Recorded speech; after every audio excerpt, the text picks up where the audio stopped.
Oi, pessoal, boa tarde, tudo bem com vocês? A gente só estava aguardando o link chegar, né, para algumas pessoas e aí ter o maior número de pessoas para entrar para falar desse tema tão importante que é o pré-natal na atenção primária à saúde. Eu me chamo Joedla, eu sou enfermeira nefrologista, também sou pós-graduanda em saúde da mulher e em gestão da qualidade e segurança do paciente. É, Esse tema é um tema muito interessante, onde vem sofrendo bastante atualizações, né? Onde vem tendo bastante atualizações. E junto ao IGESP, a gente vai conversar um pouquinho com vocês, atualizar algumas coisas, algumas temáticas sobre esse tema que é trabalhado há bastante tempo, porém, tem atualizações que é interessante de compartilhar, porque algumas pessoas não sabem, ou porque são atualizações que vão chegando através de diretrizes, de atualizações através do SUS, do caderno de atenção básica, que muitas vezes é um caderno extenso, né? Um caderno muito grande, cheio de conteúdo, que aí a gente só consegue, de fato, saber dessas atualizações muitas vezes através de um mini curso ou de alguma capacitação que a gente for participar, ou até do interesse próprio, né?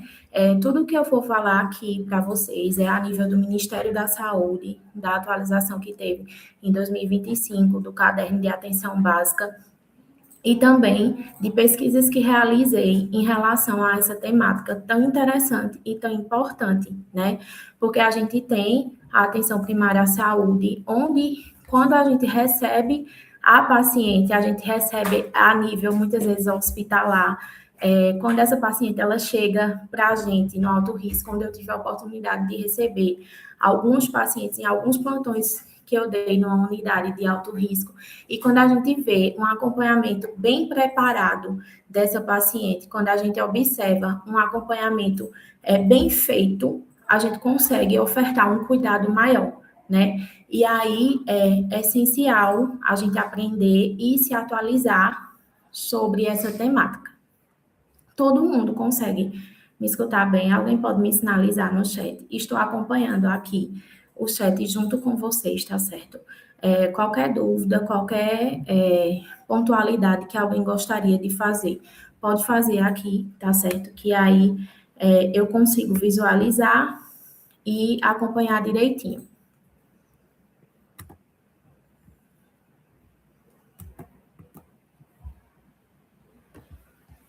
Deixa eu só passar o slide aqui.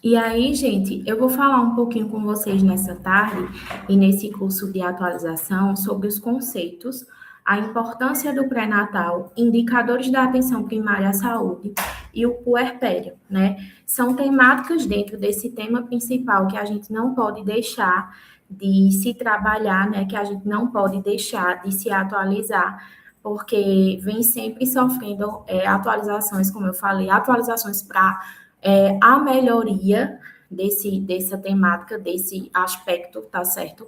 E aí, são conceitos que a gente vai discutir aqui um pouco. A gente não pode deixar de falar também da importância desse pré-natal bem feito, né? Como eu já pontuei anteriormente. A gente também não trabalha na atenção primária sem indicadores, né? E sem também, depois do pré-natal, como é que vai ser minha atenção com essa paciente? Como é que vai ser esse meu acompanhamento com essa mulher? Como é que vai ser? Porque aí a gente sabe que a gente lida com vários públicos, né? Com vários perfis, onde a gente muitas vezes as pacientes não têm tanto conhecimento, né, não vivem em situação de vulnerabilidade. Então, assim, é nosso papel enquanto profissional de saúde fazer também um puerpério muito bem feito. E aqui eu deixei para vocês uma frase que eu achei interessante, né, dentro das pesquisas que eu fiz, que foi: o pré-natal na atenção primária à saúde, ele é igual a cuidado que começa cedo e salva vidas, né? E aí, quanto mais a gente cuidar dessa paciente, dessa gestante, fazer um pré-natal completo e bem feito, a gente vai conseguir, muitas vezes, evitar que aconteça intercorrências ou agravos durante essa gestação. E aí, se acontecer, a gente consiga, de fato, observar, né, e encaminhar para o alto risco, tá certo? E aí salvar não só a vida da gestante, mas também a vida do bebê, né, que ela espera, que é uma vida tão desejada, né? E aí, gente, nessa parte de conceitos, a gente não pode esquecer de falar da rede cegonha, né? E não pode também esquecer de falar dos seus objetivos, que é a humanização do parto e do nascimento, né? A gente precisa tratar essa paciente com humanização. A gente precisa entender que muitas vezes essa gestante, ela chega para a gente com a gravidez não planejada, né? Ela chega cheia de dúvidas, e mesmo que ela não seja primípara, que ela já tenha tido outras gestações, seja multíparas, seja mãe de vários filhos, já tenha tido vários partos, ela sempre vai ter dúvida, porque cada gravidez é de forma individual. E aí, a rede cegonha, ela fortalece isso, da humanização do parto e também do nascimento. Ah, o bebê nasceu e agora? Qual o meu papel enquanto enfermeiro ou como profissional de saúde nesse puerpério, tá? E aí, a gente também precisa fortalecer o vínculo da gestante com sua maternidade de referência. Por exemplo, a gente sabe que a nível de atenção primária, a gente vai orientar a paciente a procurar o seu serviço de atenção básica, o conhecido postinho de saúde, né? Mas aí a gente também precisa fazer com que essa gestante conheça quem é a sua maternidade de referência, para onde ela pode ir, se ela chegar a ter algum sinal, se ela chegar no tempo de parir esse bebê. Muitas mulheres, elas não sabem para onde ir, como chegar. Então, nosso papel de profissional de saúde é fazer essa orientação e explicar. Vai acontecer desta forma, você vai procurar este serviço de saúde. E muitas vezes, gente, vai acontecer de a gestante procurar você em alguma situação que ela esteja já parindo. E aí você precisa ter toda uma destreza de indicar para onde essa mulher vai, para onde essa paciente vai. Ah, não, mas ela deve saber. Não, muitas vezes a gestante ela não sabe. Muitas vezes ela não tem esse conhecimento de saber qual a sua vinculação e qual é o território que ela deve procurar. E aí, pegando essa parte também desse gancho, existe também um acolhimento da mãe e do bebê com classificação de risco. Toda consulta de pré-natal precisa se fazer a classificação de risco. Por quê? Muitas vezes, uma mulher que não é do pré-natal de alto risco, ela é do pré-natal de baixo risco, ela vai desenvolver algo e ter que ser encaminhada para o pré-natal de alto risco. Então, toda consulta, de acordo com a rede cegonha e com os seus objetivos, precisa se fazer o acolhimento dessa mãe, desse bebê, e fazer a classificação de risco. Boa tarde, gente. Estou vendo que tem bastante gente de vários municípios. Sejam bem-vindos. Em relação a tudo isso, gente, o pré-natal ele é um indicador de qualidade da assistência prestada à gestante, tá? Então, a gente precisa fortalecer esse indicador. Quem fortalece o indicador é os profissionais de saúde. É a gente que atende a paciente de primeira mão. Se a paciente ela não for aderente, que aí eu vou entrar nessa parte com vocês também, a gente precisa se respaldar enquanto profissional. A gente precisa fazer a busca ativa dessa paciente, né? E fazer evoluções e anotações enquanto profissional para a gente fortalecer que houve o cuidado, mas a paciente não quis, né? Mas simplesmente a gente também tem que ir atrás, a gente também tem que buscar esse vínculo. E muitas vezes esse vínculo ele é feito olho no olho. Esse vínculo ele é conquistado olho no olho, né? É um vínculo que a gente precisa fortalecer, que a gente precisa entender que não é construído de uma hora para outra. Muitas vezes as pessoas têm receio, né? As mulheres elas têm receio de fazer sua consulta de pré-natal. E isso tem estudos, tem relatos. E a gente, enquanto profissional de saúde, a gente precisa, né? Não só o enfermeiro, o médico, o técnico de enfermagem, mas toda a equipe da unidade de atenção primária precisa passar essa energia positiva aqui, realmente, que a Nilda está falando no chat, para a gestante, tá? E aí, isso começa desde a recepção, gente. Fortalecer os objetivos da Rede Cegonha é desde a recepção que essa gestante é recepcionada. E aí, a gente trabalha enquanto equipe multi como uma multiplicação do SUS. A gente não trabalha como uma diminuição. Então, assim, a gente precisa, de fato, fazer com que ela conheça isso. Ah, ela precisa ler a Rede Cegonha? Não. Mas nós, enquanto profissionais, a gente pode desmistificar, desenhar muitas vezes e dizer por onde seguir, certo? E aqui, existe, né, o acompanhamento contínuo da gestante, né? Isso entra também como um conceito. E veja, a gestante, enquanto pessoa, né, enquanto usuária da equipe multi, enquanto usuária do SUS, usuária da unidade básica de saúde, se você chegar para ela e falar, eu preciso que você venha todo mês, eu preciso que você venha em tal data. Dificilmente a pessoa não vem. Se a pessoa não vier, é porque algo aconteceu. Mas se a paciente, ela é tão assídua nos seus compromissos, você vai conseguir observar que existe esse acompanhamento contínuo. E se algo acontecer durante esse tempo que você acompanha essa paciente, esse perfil, você vai conhecer enquanto profissional. Opa, ali tem alguma coisa, tá? O conceito traz que existe o início precoce, né? Com menor que 12 semanas. Mas a gente sabe que acontece muitas vezes de acontecer o pré-natal tardio. Então, a gente, enquanto profissional, precisamos também estar preparados para esse tipo de pré-natal. A gente não pode se desesperar, no sentido de que assustar essa paciente porque começou com mais de 12 semanas. Muitas vezes a mulher ela tem outros problemas que façam com que ela não geste, ou que os sinais e sintomas não sejam tão explícitos, né, para uma gestação. E aí a gente junta tudo isso e faz um cuidado humanizado e resolutivo, tá? A gente precisa humanizar, né? A gente tem a política de humanização do SUS e essa política ela é utilizada em todos os atendimentos do SUS, né? E se não for, pelo menos deveria ser, né? E aí a gente precisa trabalhar em conjunto a humanização e a resolutividade.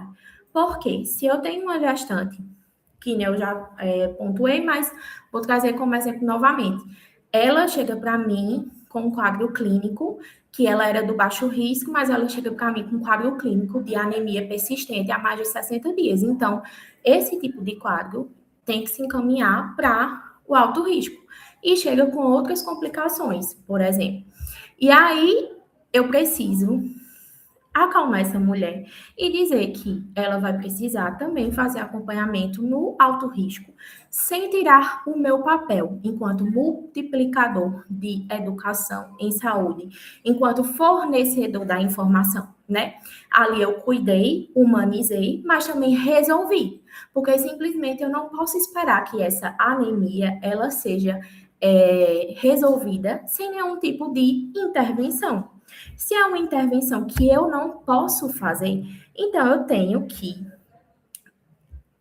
direcionar aonde essa intervenção vai ser feita. Ah, Joetla, essa intervenção ela vai ser feita no alto risco, mas o alto risco teve algum déficit, teve algum declínio, não sei o quê. Você fez a sua parte, tá, gente? A gente sabe que a gente tem os declínios no SUS, mas a gente, enquanto profissional, a gente só consegue fazer um SUS de excelência se a gente quiser. E aí, se algo acontecer, você fez a sua parte, você se respaldou enquanto profissional de atenção primária à saúde, enquanto profissional de atenção básica. Se algo acontecer lá no alto risco, você encaminhou, tá? E aí é isso que resume também um cuidado humanizado e resolutivo.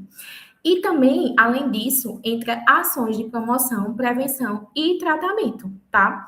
Eu promovo promoção à saúde, eu acompanho a prevenção e o tratamento. Muitas vezes eu não vou ter como fazer isso a nível de atenção primária, mas se eu encaminhar para o serviço que precisar, eu vou estar fazendo esses 3 pilares, que é essencial, certo? E aí, gente, a gente não pode deixar de falar de pré-natal sem falar de planejamento familiar, tá? Apesar de incomum, ele é de suma importância. Existem muitos casos, né, de nós, enquanto profissionais de saúde, a gente receber gestações que não são planejadas. E aí a gente precisa, enquanto profissional, lidar com isso também, tá? E aí, se eu recebo uma gestação que não é planejada, eu preciso conversar com essa mulher, eu preciso conversar com essa gestante, eu preciso conversar com essa mãe. Mas o planejamento familiar, ele também tem que acontecer no meu PSF, na perspectiva de apresentar a questão dos métodos contraceptivos e também a questão do planejamento de gestação. Porque quando uma mulher se planeja, quando acontece uma gestação planejada, a mudança de vida com certeza vai existir, mas não é tão drástico igual uma gestação que não é, tá? E isso eu falo clinicamente falando, porque muitas vezes a mulher ela não está com o corpo preparado para gestar, tá? Ela tem um declínio de vitaminas, uma diabetes, ela tem uma hipertensão, ela tem outro tipo de doença, como epilepsia, que muitas vezes isso aí pode gerar complicações. E aí, eu, enquanto profissional de saúde, eu falando do planejamento familiar, que apesar de incomum, porque a gente muitas vezes não utiliza, né? Mas a gente sabe que existe. Então, a gente utilizando, a gente vai conseguir abranger mais pessoas, mais mulheres, a gente vai conseguir fazer com que elas também entendam qual vai ser o momento, tá? Como também, se não for planejado, eu preciso agir enquanto profissional. Ah, não foi planejado, então eu vou intervir em quê, tá? E aí, aqui a gente tem a lei, né? A lei que regulamenta o planejamento familiar e ela garante ao cidadão o planejamento familiar sem controle demográfico e o direito a métodos contraceptivos e de contracepção quando desejados. E aqui eu entro também numa pauta com vocês sobre muitas pessoas não querem usar contracepção. E nós, como profissionais de saúde, precisamos entender sobre isso. A gente precisa respeitar as decisões também dos nossos pacientes, das nossas pacientes, né? Relacionado a isso, porque se eu não quero utilizar, eu não posso ser obrigada, né? E aí a gente precisa envolver nessa parte dos métodos contraceptivos, a gente precisa também falar sobre a questão de prevenção de doenças, infecções sexualmente transmissíveis, outros tipos de doença, envolver também a parte de cânceres de colo do útero, a gente precisa envolver todo um leque quando a gente fala de planejamento familiar, também dentro do pré-natal, tá? Porque a gente sabe que hoje em dia o SUS, ele oferece métodos contraceptivos como Implanon, como o DIU, tá? Que muitas vezes isso fugia da realidade de muitas mulheres que não tinham condições de colocar, de implantar esses métodos na realidade em que vivemos hoje. Que bom que existe, tá? Mas isso era a nível de particular, não era a nível de SUS. Então, eu, enquanto profissional de saúde, eu como detentor de conhecimento, preciso sim falar sobre isso, tá? E também teve uma alteração nessa lei que fala da questão da laqueadura, que a mulher não precisa mais de assinatura do cônjuge, tá? Essa lei também alterou o tempo que a mulher tinha que ter acima de 25 anos, agora com 21 anos já pode fazer a laqueadura, tá certo? Se ela desejar. E assim, são várias atualizações que a gente precisa estar acompanhando enquanto profissional de saúde, porque a gente somos seres que precisamos estudar sempre, tá? Nos atualizar sempre.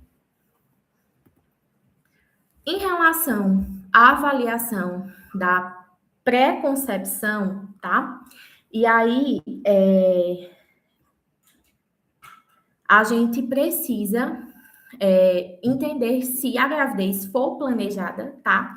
A gente entra aqui na parte do planejamento familiar também, que a gente precisa orientar essa mulher, né, a fazer o uso de ácido fólico via oral, 0,4 miligramas por dia, de 60 a 90 dias antes da concepção, certo? E aí, muitas vezes, isso não é a nossa realidade, mas dentro do meu planejamento familiar, eu posso falar sobre isso. E aí, teve essa atualização, né, gente, no caderno de atenção primária, que antes era 0,5 miligramas por dia, que muitas vezes, e grande maioria das gestantes também continuam utilizando essa dosagem de 0,5 miligramas. Mas teve essa atualização, que aí eu achei interessante passar para vocês, tá? Que aí agora é 0,4.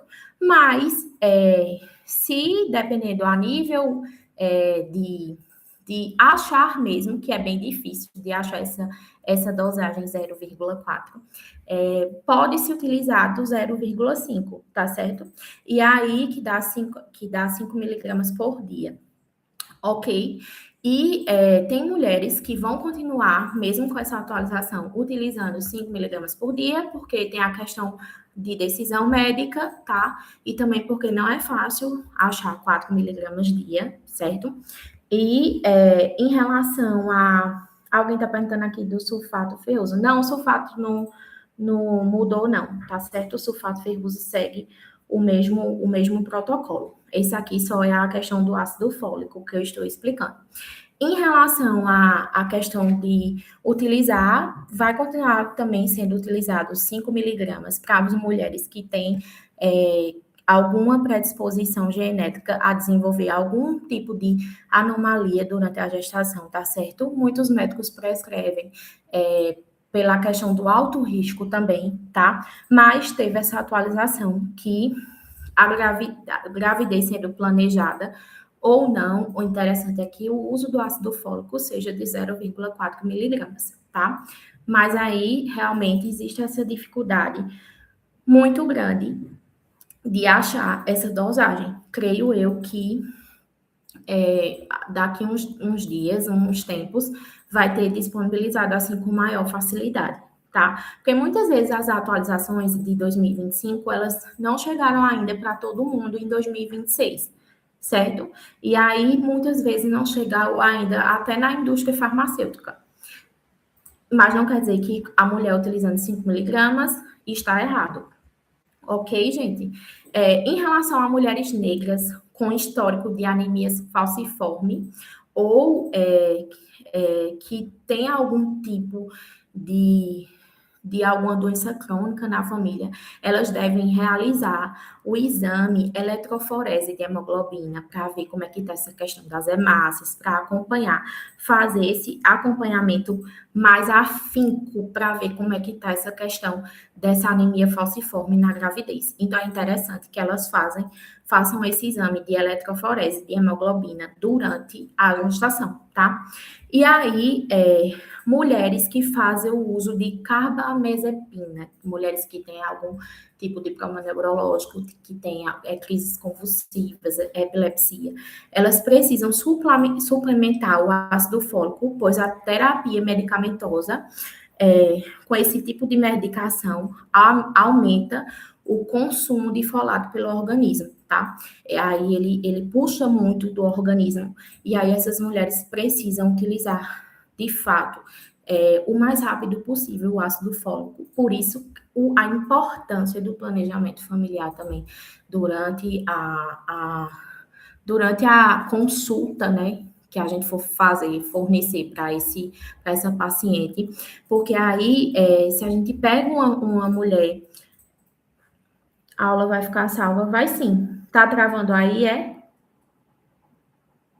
Alguém pode falar se está normal?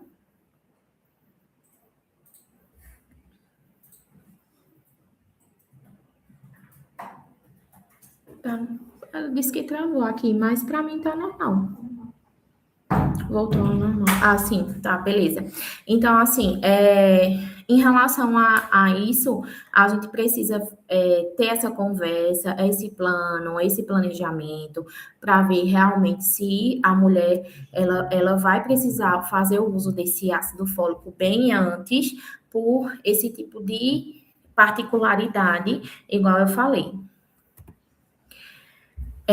Em relação também a essa avaliação pré-anticoncepção, né, desse planejamento familiar, a gente realiza consulta, né, com o casal antes da gravidez, né? Se o casal realmente for um casal afinco, que vai na unidade básica de saúde, e se não for, a gente precisa criar esse vínculo.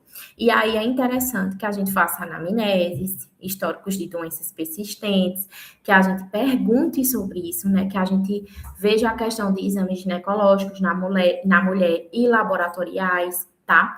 Históricos e registros de gestações anteriores, verificar peso, altura, pressão arterial, tá?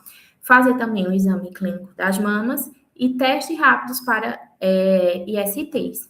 Ah, isso não é minha realidade, Joedla. A nível de SUS, a gente sabe que muitas coisas não são realidade, mas que a gente pode sim querer fazer, tá? Tudo no começo é difícil, tudo no começo é complicado para implantar, mas são coisas que são cabíveis e possíveis de fazer, gente. Uma consulta com um casal que quer ser pais, que quer ter filhos é importantíssimo, porque aí você consegue tirar dúvidas e sanar dúvidas, e muitas vezes diminuir um pouco da pressão, porque muitas vezes as mulheres elas não conseguem gestar, elas não conseguem engravidar, porque elas sofrem muita pressão psicológica de ter que ter filhos a todo tempo, tá? Porque casou, tem que ter filho de todo jeito. E tem gente que não tem esse plano, certo? E nós, enquanto profissionais de saúde, precisamos também entender sobre isso e acolher esse tipo de demanda. Em relação a também essa parte, a gente consegue, de fato, ver nessa avaliação de pré-anticoncepção, né? A gente consegue, de fato, ver a questão de RAIS, né? De hipertensão arterial sistêmica, ver como é que está essa gestante, ver como é que é a questão da adequação da medicação que é feita para essa gestante, orientar o acompanhamento nutricional, porque muitas vezes a hipertensão, ela não é feita uma orientação que não é só tomar medicação, é mudar muitas vezes o seu estilo de vida, mudar os seus hábitos, tá? Fazer o controle de renal e cardíaco, né? Não sei se alguém assistiu uma aula que eu dei aqui sobre a questão dos controles das doenças renais crônicas na atenção primária, os principais grupos que vão desenvolver algum problema renal é o pessoal que tem hipertensão arterial sistêmica e diabetes mellitus. Então, assim, se a gente recebe uma pessoa que quer engravidar e ela tem uma pressão alta, ela faz o uso controlado de pressóricos, a gente precisa também explicar para ela a importância do cuidado, se for querer gestar, para evitar uma pré-eclâmpsia, mas também a questão de problema renal, tá? E principalmente também problema cardíaco. Em relação à diabetes mellitus, a gente também precisa falar sobre o controle da glicemia e controle da medicação, certo? Muitas vezes a pessoa faz o uso de insulinoterapia, mas não faz na hora certa, não faz na dosagem certa, se esquece. A gente, nessa consulta de planejamento familiar e de avaliação pré-anticoncepção, a gente também orienta sobre isso, tá? Em relação à epilepsia, uso de drogas com menor potencial teratogênico e suplementação de ácido fólico. Se quiser gestar, tem que fazer a suplementação muito antes, tá? Recebi paciente com quadro de epilepsia sem fazer a suplementação. Não tem desespero.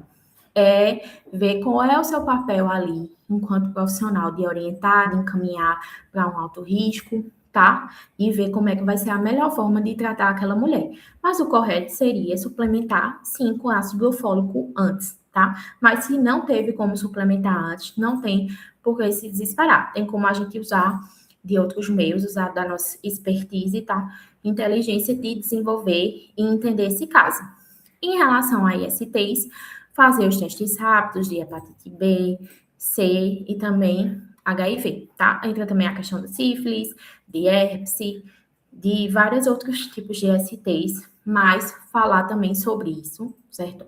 Porque muitas vezes a gente também lida com casos onde a mulher, depois de gestante, ela chega com algum IST pra gente e a mulher não sabe nem dizer como pegou, nem e muitas vezes vem do companheiro, enfim. Às vezes a gente pega algumas situações que a gente fica numa saia justa, mas que numa boa conversa, numa boa condução, a gente consegue resolver.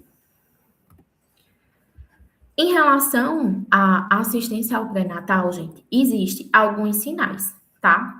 E aí é bom a gente saber diferenciar isso enquanto profissional de saúde, como também a gente trazer isso para as pacientes. Por quê?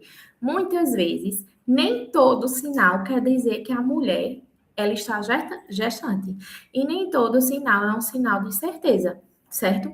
E aí, uns sinais de presunção, né? Porque se você chegar e disser para alguém que você, muitas vezes, enquanto mulher, está com amenorreia, ausência de menstruação, as pessoas vão dizer logo que você está gestante. Mas muitas vezes, esse sinal de presunção, ele não é um sinal de certeza. Às vezes, essa amenorreia é derivado de outro tipo, de alguma coisa como a SOMP, que é a antiga SOP, né? A síndrome dos ovários policísticos, só que agora se chama SOMP, porque é a síndrome dos ovários metabólica, síndrome metabólica dos ovários policísticos, tá? E aí, essa ausência de amenorreia muitas vezes vem derivada de um estresse, de uma ansiedade, tá? E aí, esses sinais de presunção, ele traz essa diferenciação como sinais de probabilidade, como sinal de certeza, para a gente também fazer com que essa mulher seja detentora de conhecimento, certo? E aí, uns sinais de presunção que eu trouxe aqui para vocês foi aumento do volume das mamas, amenorreia, que é a ausência de menstruação, pigmentação aureolar, náuseas, cialorreia, aumento do volume abdominal, coloração volvulacelar vulvar, polaciúria e sonolência, tá? E o tubérculo de Montgomery. Muitas vezes isso aí não quer dizer que esteja a ver com gravidez. E existem muitos casos da gente pegar esses sinais de presunção enquanto como profissional de saúde não é bom a gente afirmar que a mulher está gestante, tá? Porque muitas vezes ela pode ter uma gestação psicológica, tá? E é muito característico esses sinais de presunção numa gestação psicológica. Então, a gente precisa ter esse cuidado. Sinais de probabilidade é o amolecimento do cérvix uterina, beta-HCG positivo após o oitavo ou 11º dia e paredes vaginais aumentadas. Tem coisa que eu não vou conseguir visualizar, mas se você puder fazer um exame clínico mais a fundo e a paciente aparecer desta forma para você, é interessante, tá? E assim, existe também, muitas vezes, os falsos negativos, né? Onde muitas vezes existe casos, né? Já atendi um caso de uma gestante que ela fez 3 betas para o quarto dela dar positivo. Então, assim, a gente precisa ter esse cuidado, essa visualização, sabe? Para a gente não afirmar algo que não pode e também não dar uma certeza que não existe, tá? E quais são os sinais de certeza? Presença de BCFs, quando a mulher vai fazer uma ultrassom e tá a presença de BCF, tá? Presença de movimentos fetais, que geralmente os movimentos fetais é de 18 a 20 semanas, e ultrassonografia com observância de saco gestacional, tá? Isso aí é um sinal de certeza. Isso aí é um sinal de certeza. Por isso que, geralmente, quando a gente atender esse tipo de paciente, a gente precisa dizer da importância de trazer uma ultrassom, tá? Da importância de assimilar, né? Da gente saber, de fato, o que é e o que não é. E aqui, gente, o Ministério da Saúde, ele preconiza no mínimo 6 consultas, tá? No primeiro trimestre, uma consulta, no segundo trimestre, 2 consultas e no terceiro trimestre, 3 consultas. Porém, isso não quer dizer que a gestante não pode ir mais vezes. Ele preconiza isso, tá? Mas acontece muitas vezes, de ir mais vezes do que isso, ou de ir resolver algum outro tipo de particularidade, tá? Mas eu trouxe a nível de informação e titulações para vocês, porque está lá no caderno de atenção básica e é o que o Ministério preconiza. Em relação às condutas, tá? Como eu falei anteriormente, a gente vai precisar fazer a classificação de risco e essa classificação, ela vai ser reavaliada em toda consulta. A gente não pode confiar. A gente tem que confiar desconfiando. Uma gestante, ela pode ficar comigo o pré-natal inteiro, mas já no último mês apresentar alguma coisa e eu ter que encaminhar para alto risco, tá? Então, a gente, toda consulta de pré-natal precisa se desenvolver uma classificação de risco. Ah, eu vou ficar classificando verde, amarelo. Não, gente. Mas a gente pega quais são as situações que existem que eu posso encaminhar para o alto risco. Quais são as situações que continuam sendo pré-natal de baixo risco, tá? Então, a gente precisa, de fato, saber diferenciar isso, certo? E aí, essa classificação, ela é feita desta forma, tá? Em toda consulta. Tá tudo ok? Não teve nenhuma alteração, não teve nenhuma condição que me deixe com uma pulguinha atrás da orelha para eu encaminhar essa gestante? Então, ela continua sendo de baixo risco, tá? Teve uma anemia incontrolável, que já foi feito de tudo, que não conseguiu, uma diabetes descontrolada, uma pressão descontrolada, então eu preciso encaminhar. Ela passou o primeiro e segundo trimestre comigo, tudo ok. No terceiro, teve alguma coisa que não está ok. Precisa encaminhar, certo? Em relação à humanização, ver a questão da humanização, as vacinas que precisam realmente fazer, tá? Aqui eu dei 2 exemplos, né? Antitetânica e hepatite B, mas existem outras vacinas também que a mulher pode tomar, tá? E a gente, enquanto profissional de saúde, precisa fortalecer isso. A gente precisa desmistificar que vacina não presta, a gente precisa desmistificar diversas coisas, tá?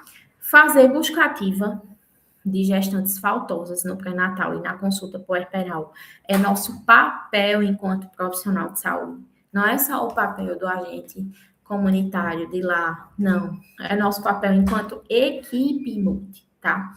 Enquanto equipe da atenção primária, de buscar. Ah, conheço fulana não tá vindo para as consultas de pré-natal. Fulana não tá vindo para a consulta puerperal, tá?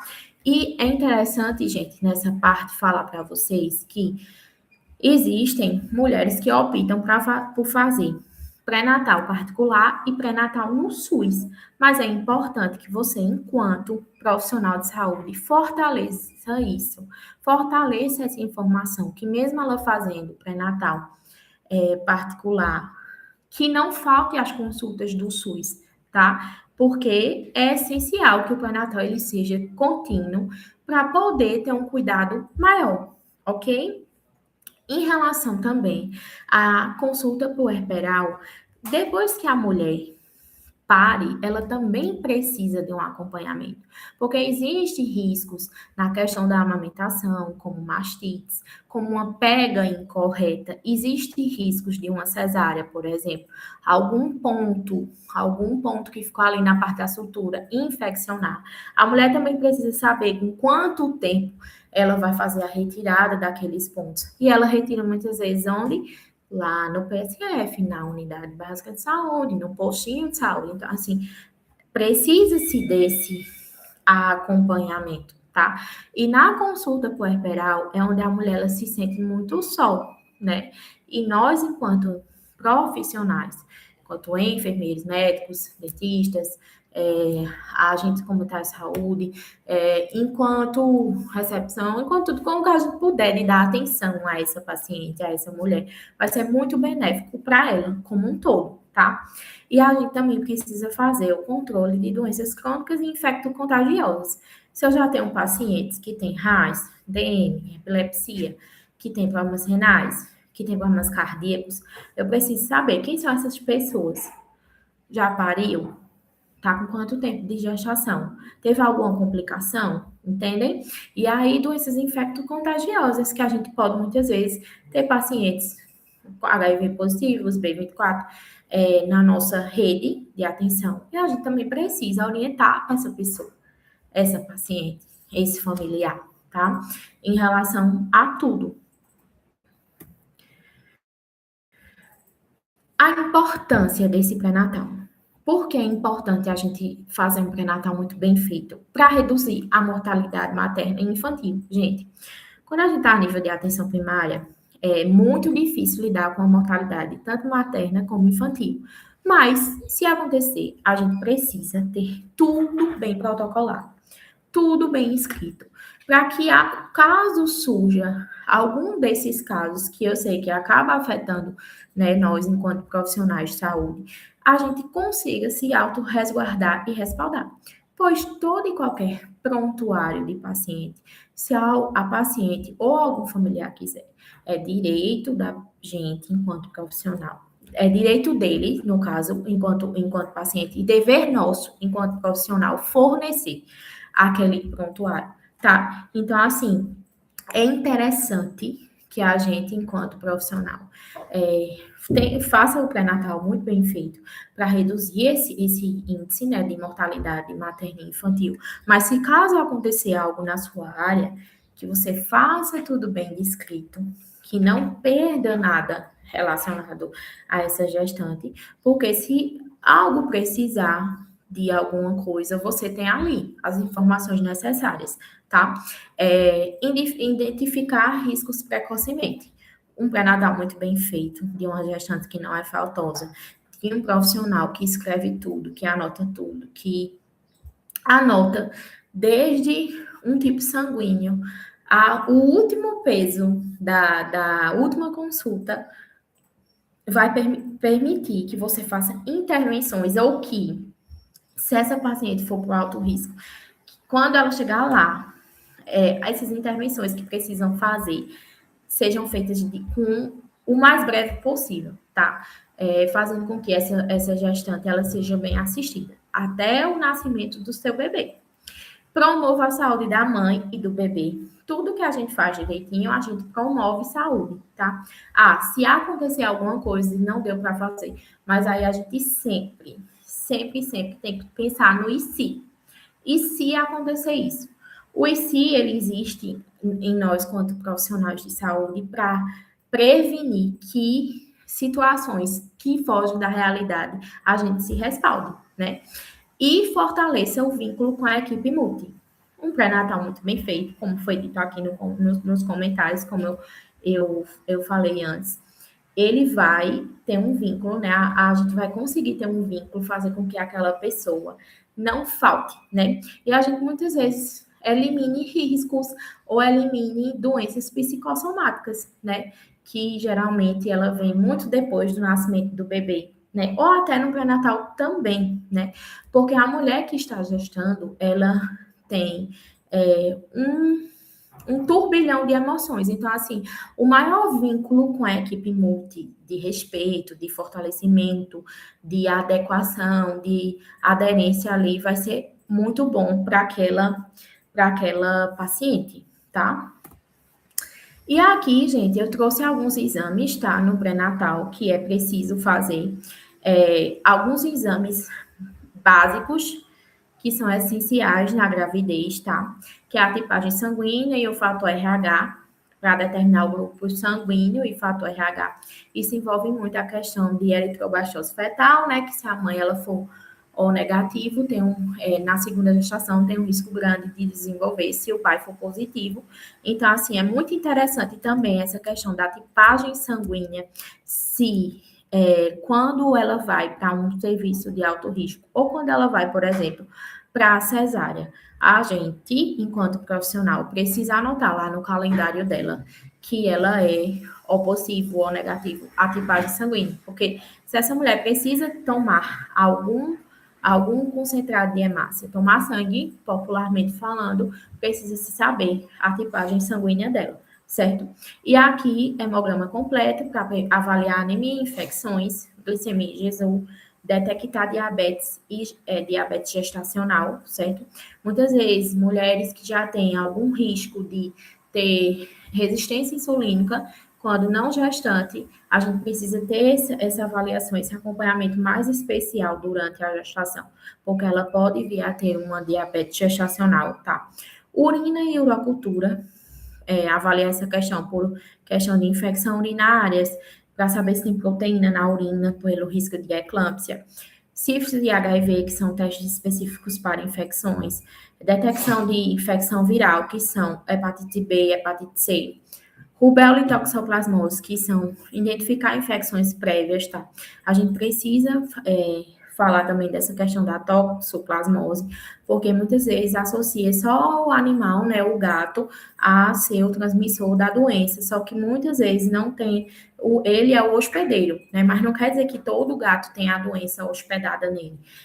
A gente precisa orientar essa mulher a não consumir alimentos crus, né, sem fazer a higienização de forma correta, que quando ela for fazer alguma alimentação por fora, que não coma salada, que não coma fruta sem lavar, tá? A gente, enquanto profissional, precisa falar sobre isso também, tá? Da vacinação da rubéola, que muitas vezes tem gente que perdeu o cartão, não tem vacina, enfim. E aí a gente precisa falar da importância desses exames também. Hemoglobina e eletroforética, que é detectar hemoglobinopatias, ver a questão da anemia, ver a questão das plaquetas, tá? E, além disso, outros exames podem ser incluídos conforme a necessidade da gestante, certo? Outros exames podem ser incluídos, porque cada caso é um caso. Existe a lista de exames, mas se você tem um caso específico a se tratar, a se estudar, precisa se fazer a prescrição de outro tipo de exame. E aqui eu trouxe, né, uma lista mais separada do que pedir no primeiro trimestre e no segundo e no terceiro trimestre, tá?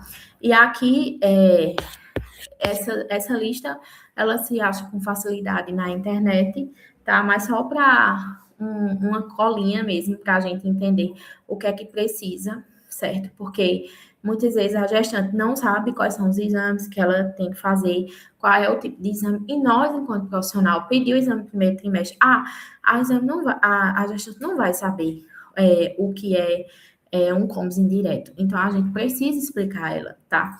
A gente não ela vai dizer para você, por exemplo, meu sangue é O positivo, mas mesmo sendo, mesmo você sabendo, você precisa pedir, tá? E aí é interessante essa lista para vocês entenderem aqui o que pedir.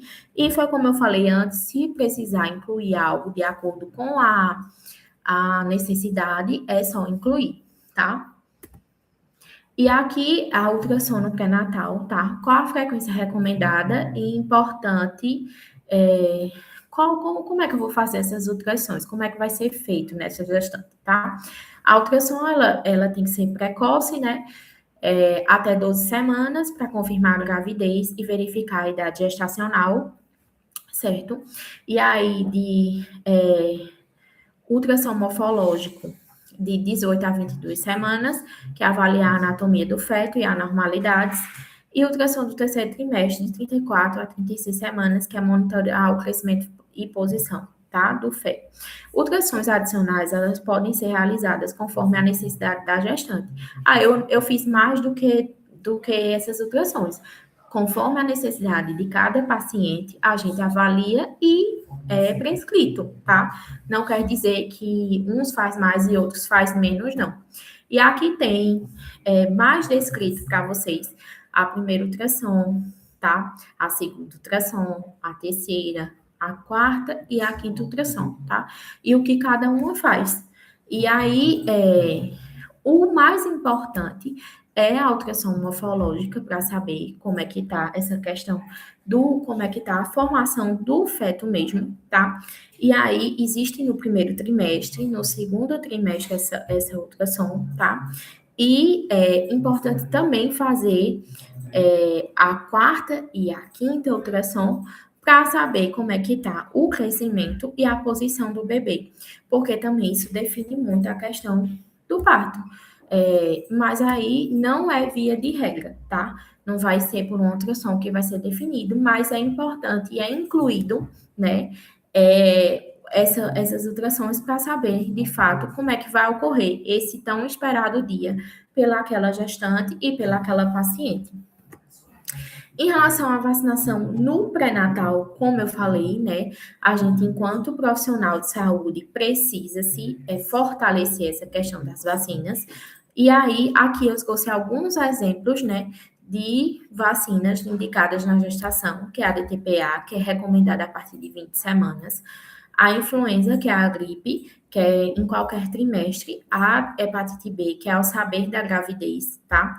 A Covid-19, que é qualquer trimestre, e a febre amarela, evitar na gestação, tá? E aqui tem a lista, né, de vacinas recomendadas e também tem as vacinas contraindicadas, tá? E quando vacinar? Iniciar precocemente e manter o calendário atualizado. Eu sou uma gestante, desculpe, recente, e tenho o meu calendário todo atualizado. Então, você precisa levar seu cartão de vacina para você mostrar se vai haver necessidade de você tomar ou não. E se for recomendado, você vai ter que tomar novamente, tá? Qual vai ser o benefício disso? Anticorpos maternos vão proteger o recém-nascido nos primeiros meses, tá? E aí, já pegando nesse gancho da vacinação no pré-natal, quando o bebê nascer, a gente também precisa que a mãe leve o mesmo para as vacinações necessárias, conforme os dias, conforme os meses, tá? A gente também é detentor desta busca, se a mãe não levar a criança, tá certo? Se tomar no particular, a gente precisa saber dessa informação também, ok? Para fazer nossos controles, para ter essa informação fixa e fidedigna. E aí, a importância dos indicadores no pré-natal, tá? Por que os indicadores é importante no pré-natal? Para medir a assistência pública, na saúde pública, tá? A gente precisa de algo que meça. Como é que eu vou saber que eu estou fazendo uma boa assistência para a minha gestante? Como é que está sendo? Então, por isso que surgiu os indicadores de pré-natal, tá? E eles vão avaliar a qualidade do atendimento, Eles vão identificar onde é que eu posso melhorar, onde é que minha equipe pode melhorar, tá?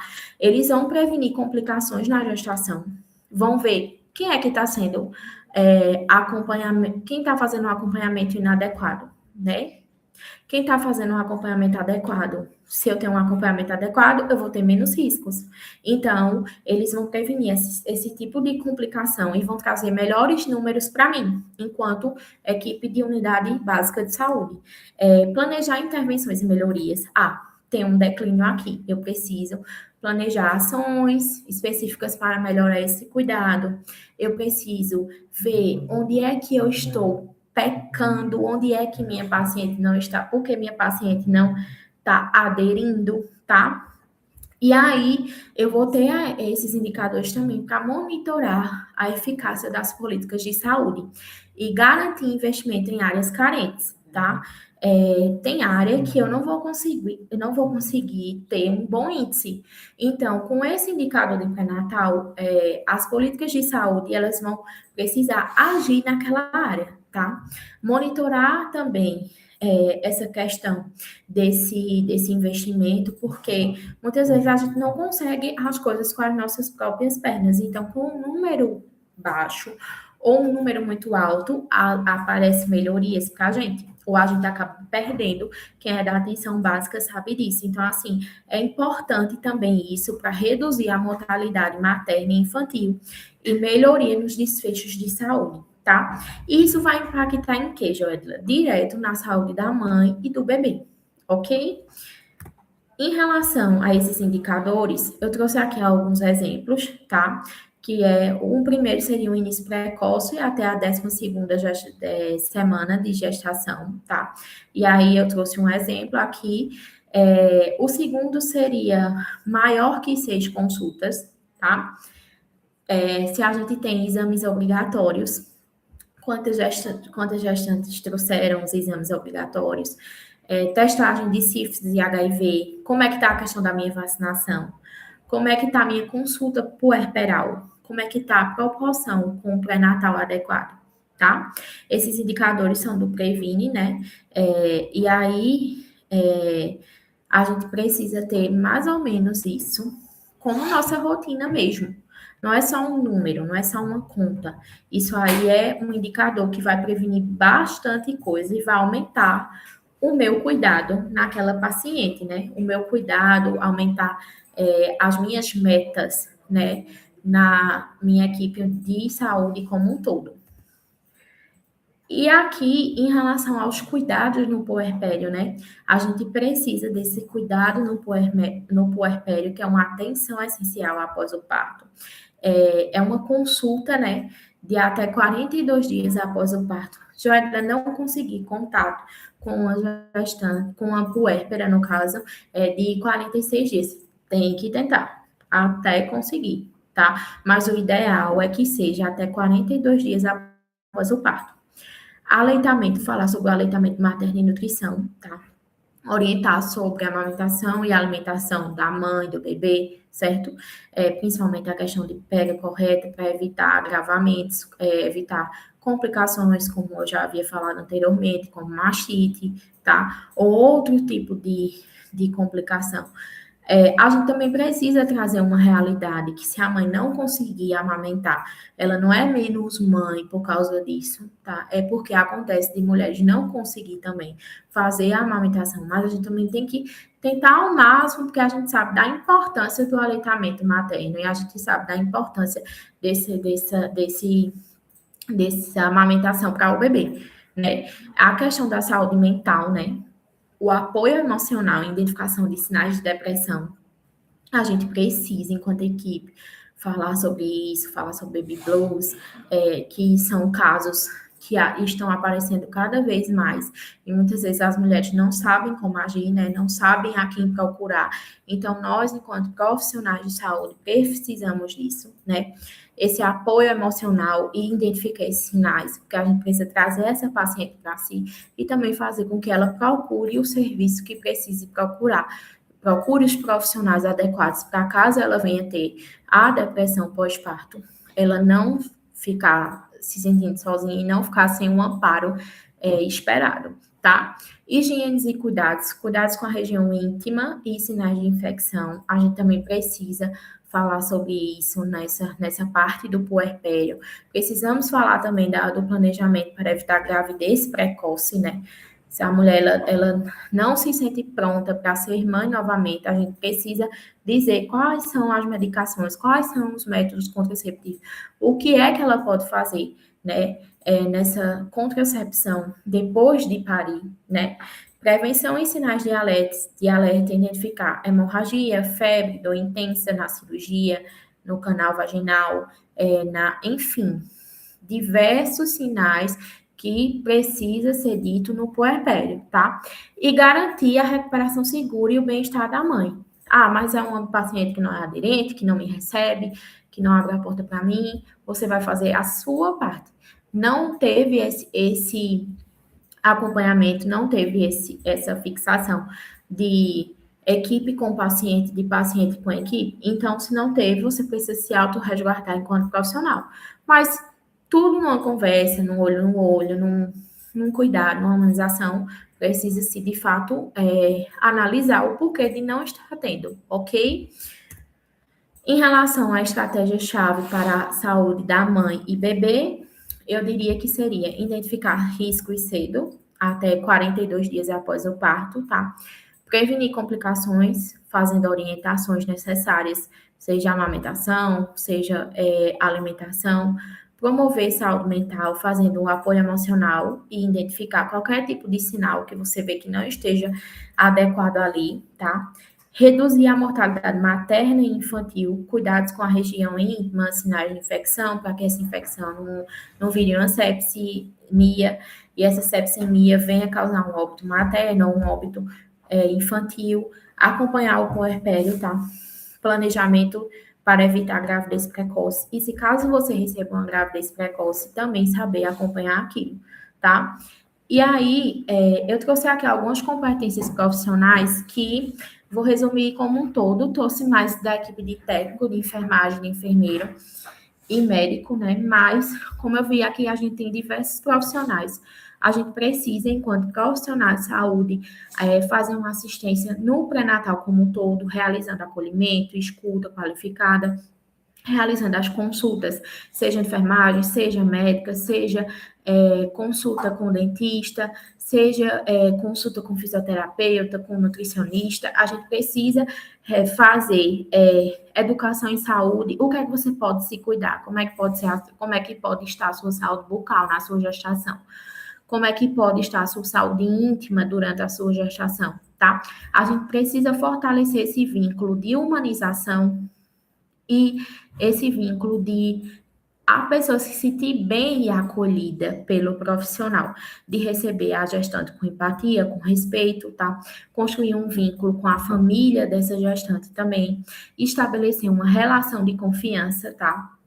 Fazer um registro e comunicação, registrar dados e procedimentos realizados. Como eu disse, um prontuário muito bem feito, né? É direito da família da gestante, caso aconteça alguma coisa, de pegar esse prontuário, como também é direito da gestante, se acontecer alguma coisa com o bebê dela, também fazer o recolhimento desse prontuário. Então, assim, é importante os registros, os dados, os procedimentos realizados, como toda evolução, seja de enfermagem, seja médica, seja do nutricionista, seja do dentista, ou a anotação do técnico de enfermagem, ou a anotação de algum outro profissional, como um agente de saúde, anotar tudo direitinho, tá? Fortalecer também a segurança do paciente, seguir protocolos, rotinas, não fazer nada por fonte e vozes da cabeça, seguir os protocolos realmente que está no SUS, a nível de atenção primária, para garantir uma assistência segura e baseada em evidência. E avaliar também os riscos. Quais são os riscos fetais que está tendo, materno-fetal? Qual é o que eu posso agir, tá? Supervisionar e orientar a equipe multi como um todo, tá? A gente precisa de orientações, de capacitações para saber lidar com esse tipo de público Existe um trabalho em equipe, rede, tá? Em que a pessoa se integre à equipe multiprofissional, que articule ações dentro dessa equipe, que atue de forma integrada com a equipe, porque foi como eu falei anteriormente. Se eu precisar encaminhar para algum nível de atenção maior, se eu precisar encaminhar para o alto risco, eu vou ter um trabalho, uma rede ali, eu vou ter uma continuidade e não uma disparidade, tá? Atualização e qualificação, participar de treinamentos e capacitações, tá? Atualizar-se constantemente, atualizar conforme as evidências científicas, acompanhar as atualizações que tiver nos cadernos de atenção primária, nas diretrizes do SUS, tá? E tentar colocar o máximo de informação em prática, fazendo com que promova uma gestação saudável e prevenir complicações para garantir o bem-estar do nosso principal fonte de atendimento, que é a mãe, e do bebê que ela está esperando. E proporcionar um pré-natal, uma possível experiência positiva, tá? Que é tão bom quando a gente fornece uma experiência positiva para o nosso paciente. E aqui é uma pergunta, né, que a gente pode pensar muito é quando eu devo encaminhar para o pré-natal de alto risco, tá? A gestante ela vai ser encaminhada para o pré-natal de alto risco quando houver condições que aumentem o risco de complicações maternas ou fetais. E aqui existem, né, condições maternas, o histórico obstétrico e as complicações na gestação atual. Eu deixei bem bonitinho descrito aqui para vocês, que aí eu vou ler só algumas coisas para não ficar muito repetitivo, tá? Mas aí eu vou, com condições maternas, eu vou indicar para o alto risco: hipertensão arterial sistêmica ou pré-eclâmpsia, diabetes mellitus pré-gestacional ou diabetes gestacional difícil controle, cardiopatias, nefropatias, pneumopatias graves, doenças autoimunes como lúpus, HIV, hepatite B, hepatite C, que precisa de uma necessidade de acompanhamento especializado e individualizado, tá? Tuberculose ativa, epilepsia ou doenças neurológicas importantes, uso de drogas ilícitas, alcoolismo, tabagismo e obesidade grave acima de 40, o IMC, tá? No histórico obstétrico, gestação gemelar ou múltipla, histórico de parto prematuro recorrente, abortos de repetição, óbito fetal ou neonatal anterior, restrição de crescimento fetal, malformação fetal, placenta prévia ou suspeita de acletismo placentário e trabalho de parto prematuro. Complicações na gestação atual, pressão maior que 140/90, sangramento vaginal, perda de líquido amniótico, diminuição dos movimentos fetais, alterações importantes na ultrassonografia e alterações graves nos exames laboratoriais. Quer dizer que toda via de regra vai ser igual isso que eu ditei? Não, é só um guia para a gente entender quando a gente encaminha. Mas se acontecer alguma situação fora da normalidade do seu habitual, você pode encaminhar essa paciente, tá? A gestante, ela deve continuar sendo acompanhada pela unidade básica de saúde em conjunto com o serviço pré-natal de alto risco. Não é, eu encaminhei e me livrei. Não, gente, é uma continuidade no cuidado, tá? A gente encaminha para a gente prevenir óbito materno, óbito fetal, óbito infantil, tá? Mas a gente precisa ter essa continuidade no cuidado. E a gente precisa também compartilhar entre a rede básica e o serviço especializado, conforme orienta o Ministério da Saúde. Né? Isso, botei fulana, não é mais problema meu. Não é sobre isso. É uma continuidade sistemática, assistencial do cuidado. E aqui, gente, eu trouxe essa frase para vocês falando sobre pré-natal, não é checklist, tá? É decisão clínica.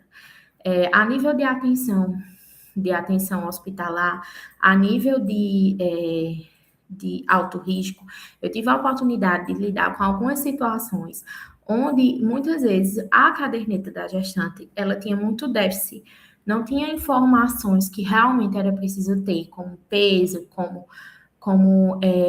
fator RH, tipo sanguíneo, não tinha informações necessárias onde a gente também via que não tinha um acompanhamento observando, né, classificando esse tipo de gestante no alto risco, onde muitas vezes a paciente já tinha pressão alta, hipertensão arterial sistêmica há muito tempo e não tinha acompanhamento com o pré-natal, não tinha acompanhamento de pressóricos, não tem acompanhamento nutricional. Então, assim, não é só sobre preencher o que tem que preencher, bater a meta que bater. Não é um checklist, é uma decisão clínica que envolve a vida, que envolve vidas, né? E aí é importante o máximo de informação, de respaldo, de anotação, que você, enquanto profissional, coloca lá na caderneta da gestante, que você informou a gestante, para que ela, quando chegar no alto risco, no nível de atenção hospitalar especializada, que ela saiba se autorresguardar e observar de fato o que ela tem, certo? E no mais é isso, gente.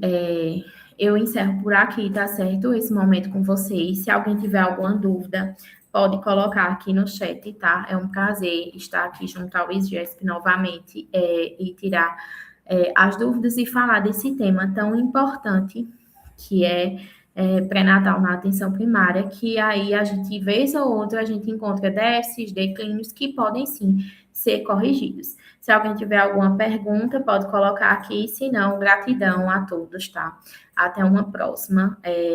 Foi muito bom estar aqui com vocês, como eu já falei anteriormente.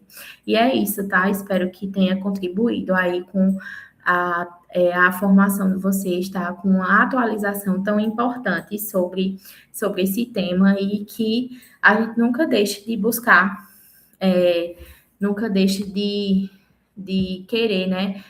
Outros tipos de tema, né? Muitas vezes a gente não é profissional da atenção primária, mas que a gente nunca deixe de se atualizar em temas, né? Porque uma vez que a gente não é mais somos profissionais de saúde, então uma hora ou outra a gente vai conseguir ou vai poder trabalhar com esse público, tá certo? Então, assim, muito obrigada, gente.